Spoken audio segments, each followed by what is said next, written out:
If you've been itching to create your first me-made garment, you've come to the right place. Today we're making the most beginner-friendly shirred dress ever. Bonus, it has pockets.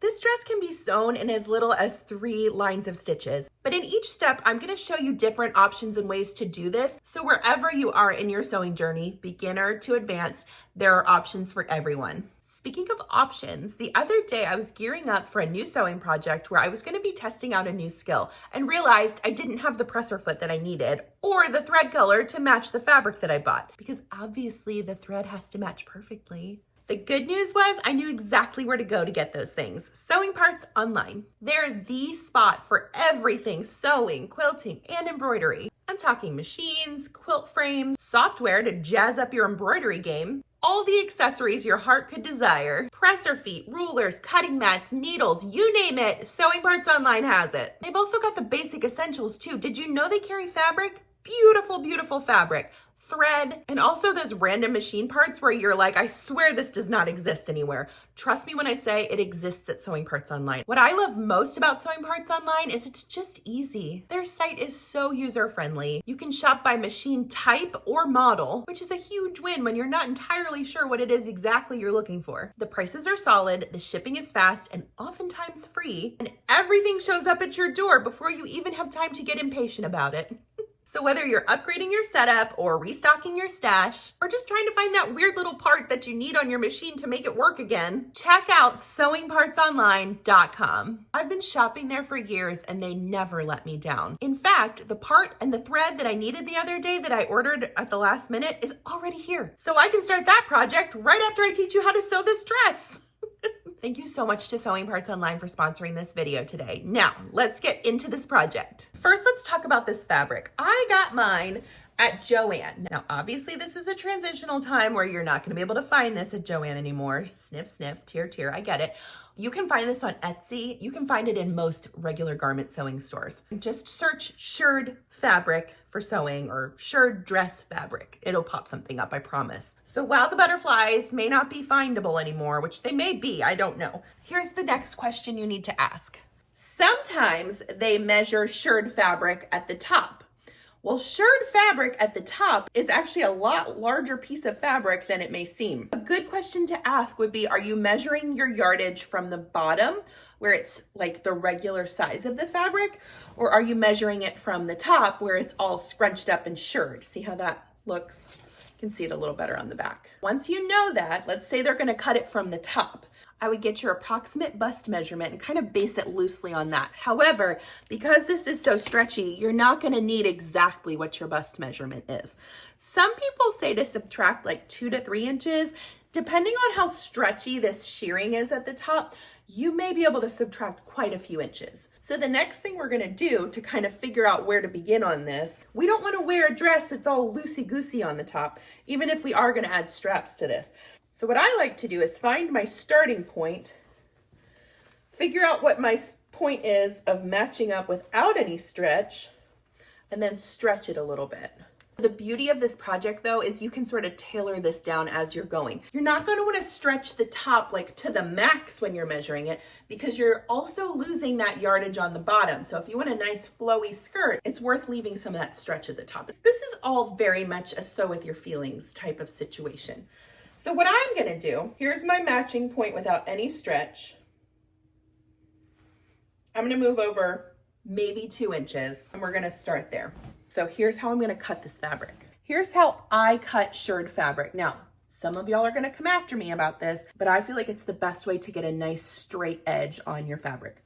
Cut down through the shirring, straight down, until you reach this fabric right here where it's not shirred anymore. And we're gonna rip it. Rip it good. Okay? Save that for another project. So here's decision 1 of your choose your own adventure dress.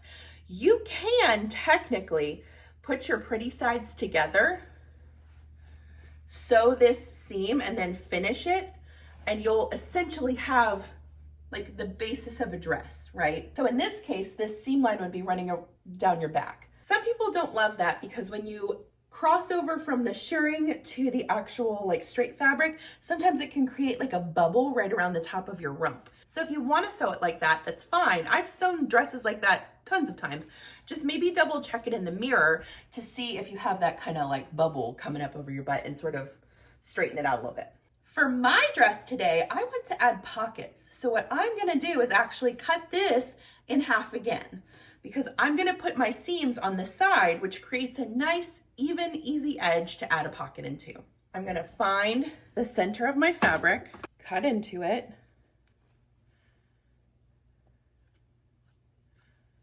until I get to that straight edge, rip it again. I've got a front piece and a back piece. So good. Let's talk about the length that this dress fabric comes in. Let me change my camera angle so you can really see. This fabric is typically very long, okay? I am 5'8", and I typically cut off about 4 inches from this fabric, which works out perfectly because I use those 4 inches for my straps. If you don't have enough fabric to create a pocket from the bottom, and we're not messing with the bottom yet, I just know from eyeballing it that I don't have enough fabric there. I have extra fabric from this, and I'm going to be making a dress for my daughter who's extremely short compared to me. So I know that I can cut some of this out of the bottom and create pockets without an issue. But if you don't want to do that, because this fabric can be expensive, just use like a matching color. Like in this case, you could even use just like a black cotton or a black broadcloth, something thin and easy to sew. Let's cut out the pockets. I went on Google and typed in pocket pattern free, and it just popped up this random pocket. This is what I'm gonna use. You can find a pattern that has a pocket, but there are free pocket shaped pattern pieces. It's a lot of P's all over the internet. So just go print one. This one's gonna work fine. Using the fabric that I've reserved for my daughter's dress and cutting from the bottom, because I know that she's not gonna require all of that fabric, or even nearly all of that fabric. Straighten things out. We wanna cut 4 total pieces on the mirror image. So I'm gonna flip this so that my 2 pretty sides are touching. That'll give me a mirror image. Make sure it's nice and flat. 2 pattern pieces, mirror image. I'm gonna do it one more time. Yay. While I'm cutting things, I know that I'm gonna cut about 4 inches off of the bottom of this dress that will be used for my shoulder straps. So since we're right here, I'm gonna go ahead and do that. If you're worried about cutting too much off, then cut 3 inches, and you can always hem it a little bit more. So for this, let's do 3 inches just to be safe. The best way to figure this out is to like hold it up, and you may want to wait until you have the dress made. That's fine. If you want to sew it together and then cut the bottom off when you're ready to actually hem it, you can totally do it that way. So if you're really tall, you may not need to cut a whole lot off, and you may make your straps out of something else, or you may just leave it strapless. That's why I love this dress. It has so many options to fit any body, any height, any size. It's so forgiving, and honestly, it's such a beautiful fit on any body.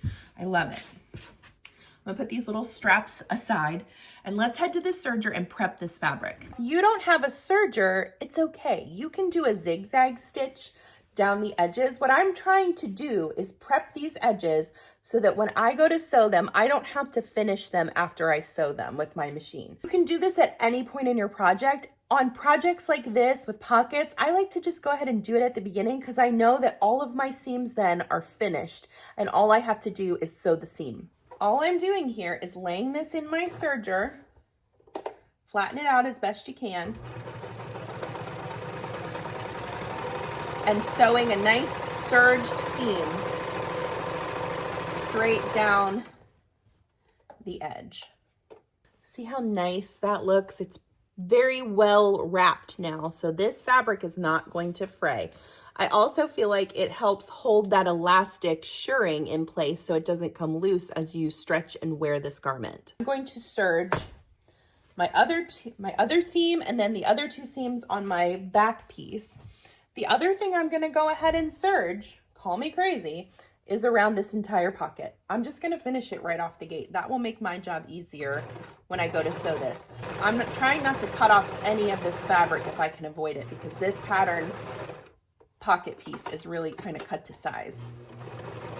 Now listen, if this is your first garment that you've ever sewn in your entire life and the idea of finishing seams just feels a little overwhelming and like you don't want to do the project anymore, honey, if you don't want to finish those seams, don't finish those seams. Will you have a little bit of fraying? Probably. But I don't want that to keep you from attempting the project. My first dress that I ever made, the seams are not finished, and well, I'm still here. So I think it's going to be okay. So I sewed around this pocket edge, and now the whole thing is enclosed and it won't be fraying on me. But again, this is another part of your choose your own adventure. I'm going to serge the rest of my pockets and my dress pieces, and then I'll show you how to put this dress together and add the pockets. This is going to seem maybe a little unorthodox to you, but this is my sewing show and I do what I want. I want to get my chest part figured out before I insert my pockets in case I need to make any adjustments. The fitting of the chest is the part that I'm most concerned about on this project. So to do that, I'm going to match up my pretty sides together, and along these side seams, I'm going to go in and sew. You can do a 1/4 inch, you can do a 1/2 inch, whatever suits your fancy, but I'm only going to do it to maybe an inch underneath where this is, because my pocket's going to go somewhere in this area. But before I even think about the pocket, I want to get this fit right. Start with a back stitch or two, and then slowly work your way down. And again, you're only sewing to right under where the shirring stops. Because once I get both sides sewn, I'm going to try this on, even though it's going to look totally weird. I'm going to try this on for 2 reasons. I want to see if the chest fits well, like around my bust, and I'm also going to figure out where my pockets need to be placed at that point. About an inch below the shirring, I'm going to back stitch, and then repeat that on the opposite side. Now this looks a little strange, right? But put the dress on at this point, even though you've just got the top figured out, and ideally try it on without a shirt under it, but obviously I don't want to scare everybody, so I'm going to leave my shirt on and take a chance. Find your side seams. See how it's not sewn there? Make sure they're nice and straight. And at this point, decide if you want to take any more out of this bust area, or if you feel comfortable with how it's fitting around your chest. This feels really good to me, so I'm going to leave it as is. You can always sew the seam a little tighter, make it a little bit of a bigger seam, or you can go back to the drawing board if you need to take a bunch out and reserge the sides and do all that. But right now, what I want to figure out is, where do I want my pockets to be? I'm thinking about like, where is normal for me to put my hands, and it's right about here. So honestly, about an inch down is where I stopped sewing, and I think that's perfect for my pocket placement. So I'm actually going to sew my pockets in right where I stopped sewing. Again, if you don't want to do pockets, you don't have to. Sew this straight down, call it a day. If you want to add pockets, let me show you how to do it. The easiest way I have found to explain pockets and how to install them is to lay it out the way that you think the pocket should go. So put your 2 pieces together. You want your right sides touching, okay? So there's our pocket, and we want our hand to go inside that pocket right here, okay? So with that in mind, lay it into your garment the way that you anticipate it wanting to look. Once you do that, simply open up your pieces and put the right sides touching on this side and the right sides touching on that side. Because when you sew that, it's going to match up with your raw edges. So I'm pinning this or clipping it just on this straight edge. That's all I'm sewing right now. Make sure they match up evenly at the top. My pretty sides are touching right here. And that's what's important, because it's a mind bender. I think pockets in general, you have to sort of imagine how it's going to look. And once you do that, it helps you sort of figure out where to put the pieces. Okay. So when you hold it out, it's going to look like this. See how I've got 2, it almost looks like a collar, right? And we are going to sew a 1/2 inch seam right along this raw edge, just the length of that straight part of the pocket. Okay, lay it in the machine, nice and even. It has pockets. I am glad to be showing y'all this because I had so many people ask me, how do you put pockets in that dress?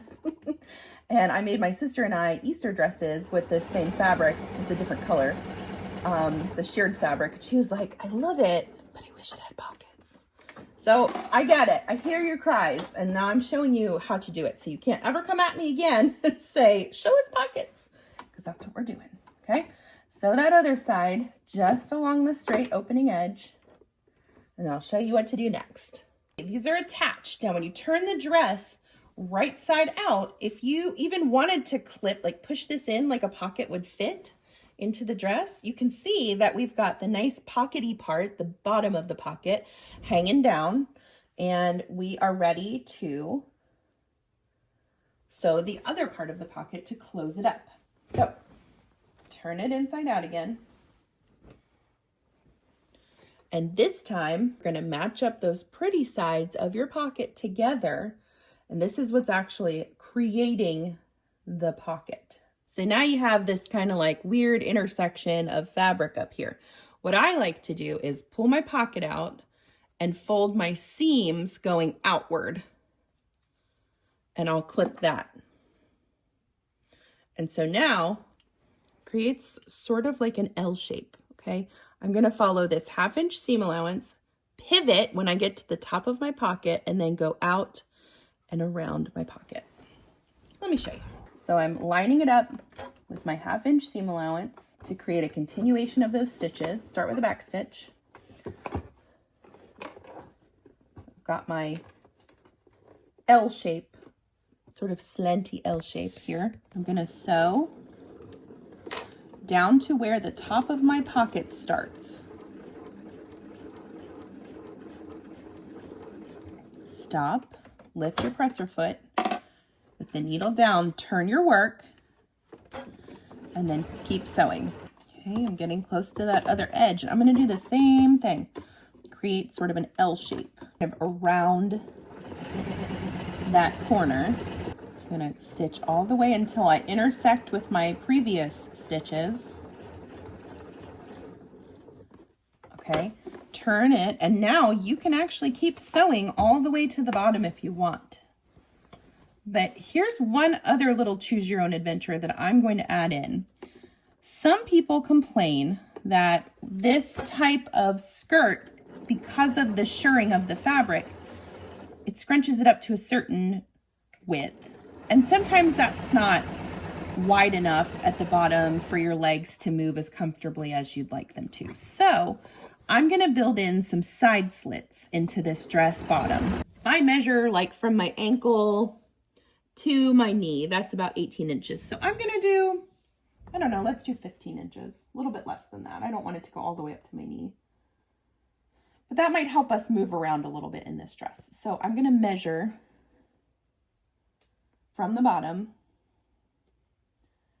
but then I'm also gonna hem it. So let's do 15, I don't know, 17, that sounds fun. Let's do 17 and see how that looks. You can always change this. So I'm gonna just sew where I have 17 inches that are not attached down here just yet.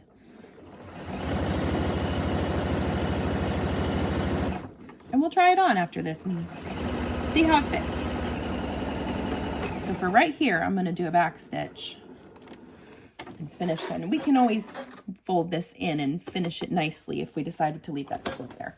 So let me do the pocket on the other side, just like we did this one. I'll meet you back here. Slip this back on. Okay, that's cute. Now, I've got that slit built in right there. And I actually really love where that is falling. It's just like right below my knee, and I think that gives me enough room to move around. I've got my pockets right here. Perfect. Pockets. Yes. Perfect, perfect, perfect. What about the length? Let's see. I love the length. I don't think I need to take it up a whole lot. I'm gonna do 1/4 inch and 1/4 inch. So let me show you how to finish the bottom of this dress. Then we'll make some straps, then we'll be done.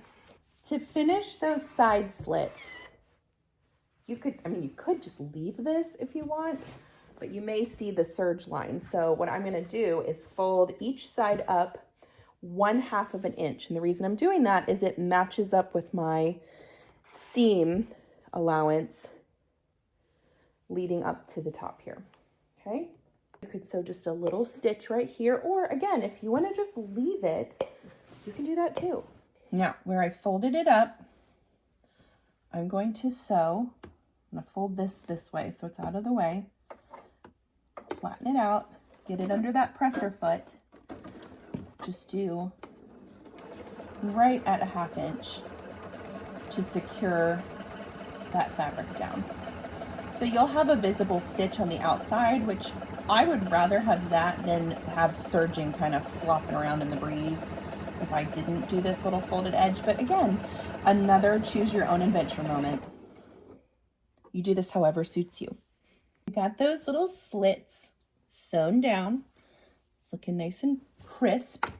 Now, for this hem, I'm gonna grab my 1/4 inch quilt foot with guide, not just for quilting as it turns out.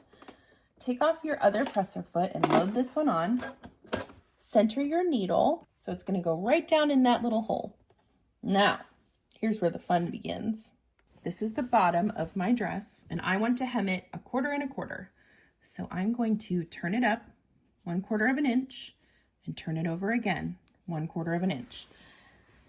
Lay this in under your presser foot, and with the 1/4 inch quilt foot, it's going to hit right at 1/4 inch every stitch.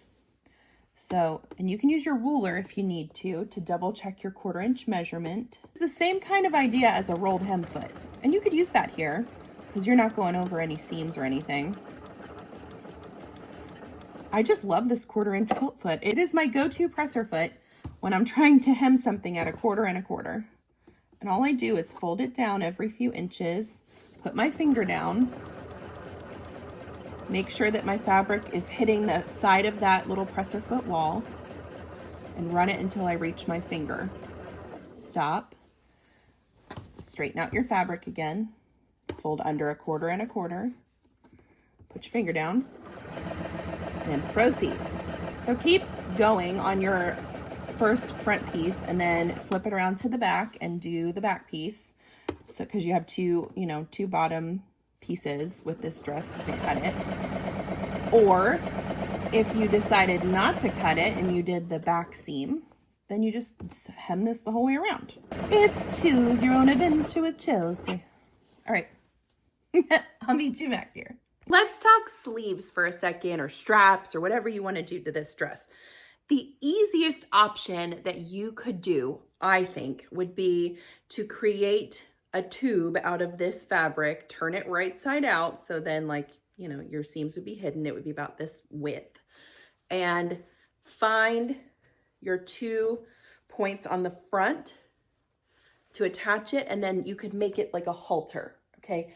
That's the easiest option because you're only sewing 2 seams to attach it to the front, and then you're just finishing these little tubes and you have a nice bow in the back. The second easiest option, because you sew 2 more stitches than the first option, is to create 4 tubes out of this. Probably this length would be, yeah, this would be plenty.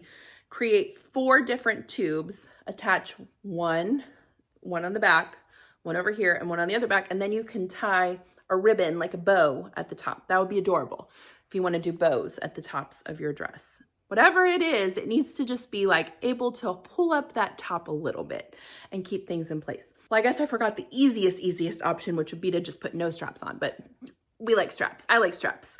I like to put straps on my dresses. The option I would typically follow is to create a strap that's just continuous from the front and then attach it in the back. So you have like a nice over the shoulder strap. What I think I'm gonna try today, just for funsies, is to create like a ruched ruffled type strap to see if I can. So we're gonna add a little elastic to our tube.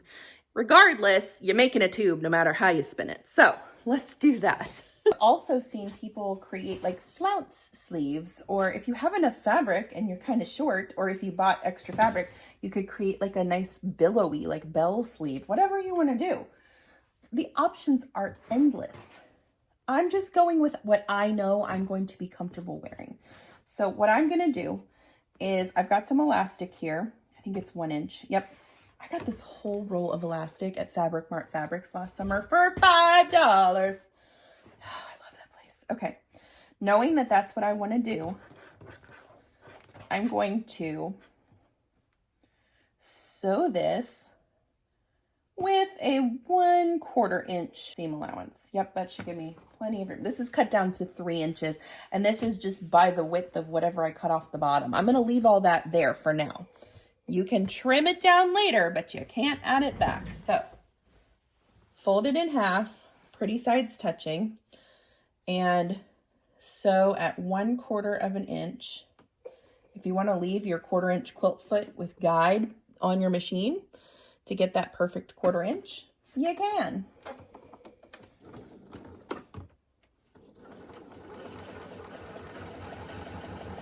Make sure your fabrics are stacked nice and even the whole way down. The reason I'm doing this with the elastic is I find this is a girl problem, but hopefully there aren't any boys watching this, but I have one side of my chest that's a little bigger than the other side, and I'm sure somebody out there can relate. And when I try to do without like sliders where I can adjust the straps like you put on a bra or some like spaghetti top dresses, I have a really hard time getting that fit right because on one shoulder, the strap is always falling off. So I'm constantly like messing with it and then readjusting it, trying to, and it depends on like the underwear that you're wearing, on the shapewear on the top. So what I'm hoping will happen here is by creating this with elastic, it will stretch to what it needs to be comfortably and then just sit appropriately, if that makes sense. That's what we're going for. We'll see. We're getting to the end of our tube here. Back stitch. This is my turning tool. I'm going to push it all the way to the end till it comes out through the top. Hook it on there. Get it moving through very gently, and then just pull the tube right side out, hopefully. There we go. Okay, take this. Well, you can sew your other one, but for saving time's sake, I'm going to take this back to my ironing board and see how my seam is in the middle. That's where I want it because that's going to be the back side. I don't want that seam visible. Okay, and then flatten this out. Time to put the dress back on. You're going to be putting this on and off, so you might as well just get used to it. So what I'm looking for here, and if you have somebody in your home that can help you with this, that's always nice. But since I don't, I'm going to lay it right here. Okay, this is not stretched at all. So what I'm going to do, since I know this is about exactly over my shoulder, I'm going to trim it up. Probably 4 or 5 inches. I want to get rid of some of that bulk. This is 19 inches, okay? And then for those of you wanting the information on this strap, this is 47 inches long. And again, it's just whatever I cut off of the bottom of this dress. While you have the dress on, make sure that your side seam is going straight down through your armpit. Good. Now, I'm going to figure out where I want these straps placed.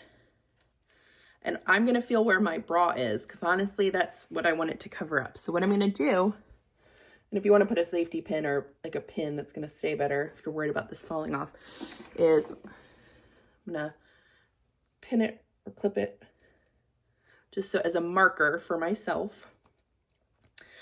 And then if you have somebody who can mark the back of your back for you, that's fine. If you don't, and I am here by myself right now, and my husband would love having this job. He'd be like, what are you doing? So find the back, get your side seam on the side again, and then I'm just gonna mark it right where my bra is in the front. And these will be my back straps. We can always baste them on first and kind of see if they feel good there, but as a good first go, I think that's nice. So I'm going to take this off again And then we're going to put the elastic through the tube that we cut and attach it. Let's go. I'll load a safety pin on the end here. You can use a bodkin as well if you'd like. And then just slide it into that tube that you created and start ooching it through. And it's getting it started is the hardest part. Once you have it moving, you're good. Just try and keep that seam on the back side of your elastic, okay? What this is gonna create is a really cute little like bunched up strap, which is cute in itself. So if I did ever wanna take my sweater off, then I'll have an adorable little strap, but it's also like not bunched up enough that it would cause trouble like under my sweater, if that's what you're sitting there wondering. I think it'll be good. Now, quick pro tip, once that elastic meets up on the first end, go ahead and take a safety pin or a pin, or not a clip, because the clip won't hold it, and just pin through all those layers. Or you could even baste it if you wanted to, like put a little stitch in there and then keep going. That way you won't lose your elastic in the tube and then you'll have to start all over again, and that's not fun. Thread it on through. This is gonna be cute. I can feel it in my bones. And if you decide that this tube is way too long and you're getting way too many bunches, just trim it down. Isn't that the great part of this project? Like, you can't mess this up, you guys. It's so foolproof. There's a way out of everything in this project. Okay, so pull it and then let it bunch up. How cute is that? Ah! Oh, yes, that's gonna be nice. I think it's still gonna be a little bit too long, so I'm gonna trim just a little bit more out of that elastic. Let's cut another inch off just for funsies. I want this to be good and secure. I am going to serge the end of this to get rid of all those raw edges. If you don't have a serger, you can fold this part down so that it doesn't move, and then fold this part in and just sew a little seam there, whatever you want to do. Look, there's your strap. All that's left to do now is to attach it at those clips. Then we really are done, and we're gonna try this on. Guys, if you're still with me, you're making a dress. I'm so proud of you. This is amazing. I can't wait for you to walk out of your house in your me-made dress. It feels so good, I promise you. It's worth all this work. Stay with me. Find your side seams. We're gonna do this strap like with the side seam in the middle, because if you did it the other way, it would not work. So face your seam that you made in, straighten out that area just a little bit, and then I like to sew 3 lines to really secure that strap onto my dress. So I'm going to flatten out some of that shirring just a little bit and try and just line it up with some of those shirring stitches that you already have. This is where using matching thread is really going to come in handy, because you want these to be pretty unnoticeable if possible. See how we've got that nice and secure. Trim all your extra threads. Very good. Then reach across. Make sure your strap is not twisted at all. Straighten out some of the section where you're gonna sew it. And we're gonna do the same thing on this side. Lovely. Okay. There's our cute ruffled strap. I'm going to repeat that on the other side, and then we're putting this puppy on and seeing how she looks. Stay tuned. The straps are attached. The dress is done. I am so comfortable right now. I'm really happy that I added those little slits to the sides down here. It gives me a lot more freedom of movement. The pockets are a dream, and the ruched elasticated straps really help hold this up exactly where I need it to be. I think this turned out so well. Actually, I'm not even changing out of this because I love it so much. Again, the most important thing is to choose the level of difficulty that suits you best. I gave you options on every single step, from it being just a single seam in the back gown to having seams and pockets and kick pleats on the sides and elasticated straps. Wherever you fall on the sewing journey spectrum, you can make this dress, I promise. Check out some fun fabrics. Make sure you double check with the person who's selling the fabric if they measure from the top or from the bottom, so that you know how much to get. And remember, if you can swing it, it's always helpful to just get a little bit of extra fabric, just in case you make a mistake. I'm Chelsea with She Sew Seams. Thank you so much for following along today. Make sure to like and subscribe so you can stay up to date on all of my beginner sewing content. I want you to feel empowered. I want you to learn how to sew and to enjoy it. That's why I'm here. Thanks again for watching, and I'll see you next time.